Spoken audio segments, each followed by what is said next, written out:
Hello and welcome to My Life on Paper. I am Brianna and welcome to a great celebration. It's Shannon Blinn's 1000 subscriber hop.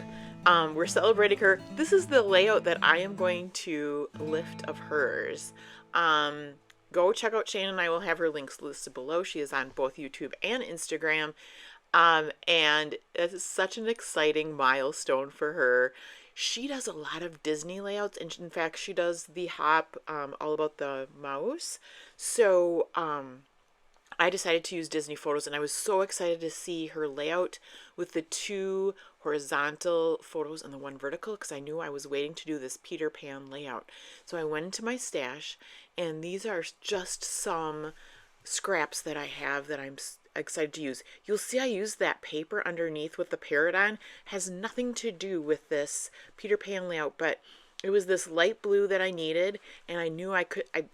That parrot is part of a Disney paper pad, and I know it's something I would never use, so it just worked so perfectly.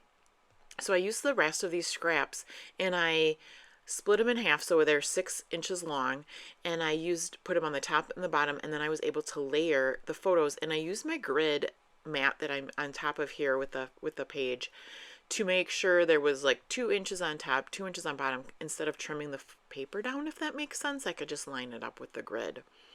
So I have this 6x8 paper pad. I got it at Tuesday morning. I think it says it's $3 for the whole pad, and I really like this paper because of the light blue again. This Peter Pan's Ride, you can see behind us it has the red and the blue stripes. This is perfect. So I chose to pick out things with the red and the light blue. I pulled out some other scraps, and I've got this piece that is like super, just like perfect. I trimmed it up a little bit, and I'm still going to use that light blue paper, and so I trim that, and then I'm going to layer that together. I'm not very intentional with how thick I cut it. I just want to make sure I didn't cut it too little, because I know I can overlap and move things around. These are Creative Memories. There was a pack of Creative Memories, kind of Disney-ish stuff, so I pulled that out. It's got the brighter reds, and then I have this arrow that's part of the pack, and it has the darker red with the light red, and boy did I want to make that work to bring it all together, the different shades of red, and you will see that move around on the sheet. That journaling box is from the Creative Memories pack.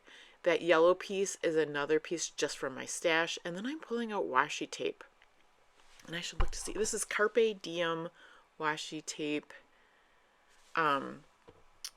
And it looks like it is Disney colors, so I'm going to use that, and I'll layer these words on top of the yellow, and I'm being very intentional in that the word on the left says hello, and I want to start with that. I know it can get trimmed off on the side because this is bigger than it needs to be, so I will line it up. And I'm going to start gluing things down now that I've kind of got an idea of really what I want to be using. The rest of these pieces mostly are from that Creative Memories. That one signpost is actually from a collection.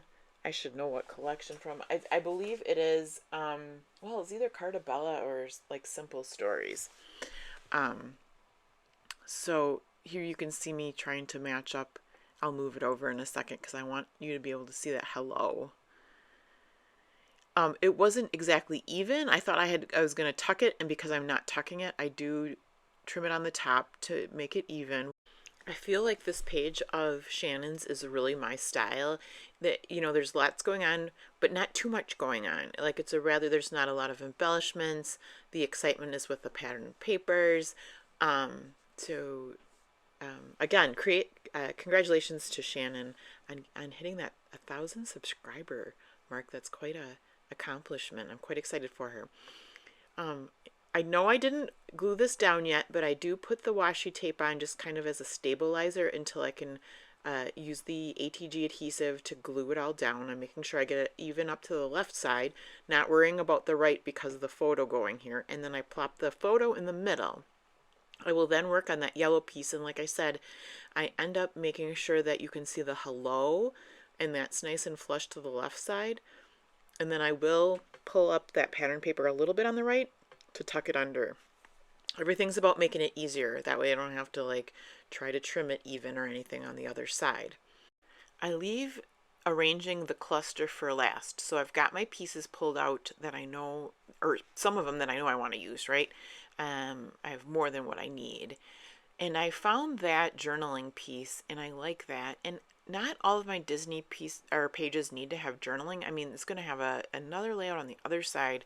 I can definitely do journaling on the other side. There will be plenty of other spots for journaling, but I did like, again, the light blue color, so I put it up there, and I'm leaving room for journaling right now and just moving those pieces apart. I'm a little concerned with the red star that's going to end up on Jillian's face. I find that teacup, we're not on a teacup ride, but it's, again, it's light blue, and it's a night, it's a something you sit in for a ride. So I like that piece, and I wanted to use it on this page as well. Sorry for my head. So I first get down the journaling spot. It ended up coming down lower than what I thought it would, because again, I'm avoiding Jillian's face there on that right photo. So it got lower, which means my stars are now going to cover it up a little bit, and that is totally fine. Again, I don't need space for journaling. Maybe I can throw it doesn't even have to be the date. The whole thing is the same date. But I could write Peter Pan's Ride, or something on there. I did trim a little bit off of that red star, because again, that's overlapping the photo and I don't want it to sit on Jillian's face. Then I will glue down these other pieces. The title is Wish Upon a Star. I know that Peter Pan uses pixie dust and stuff, but you can still wish upon a star with Tinkerbell. And then I get these LE Studios puffy stickers out, and if I ever run out of these, which they go a long way because you don't need much for your page, I hope they still have them, and I will definitely need to get more, because I just take out the stars, a black, gray, and white one, and then I kind of use them as enamel dots in 3 different spots on the photo, one of them being on top of the photo on the bottom, in a dark spot where I'm not overlapping anything that you're going to miss out. I do cover my photo. I get out my black soot distress spray stain. I do some splatters. I thought it needed a little bit more even after the star stickers. And that's really about it. I did get a little bit on Jillian's face. I feel terrible. It did come off. We're fine, and I can reprint if I needed, so not to worry. All right, thank you so much for watching. You have a fabulous day, and please come back and see me again soon.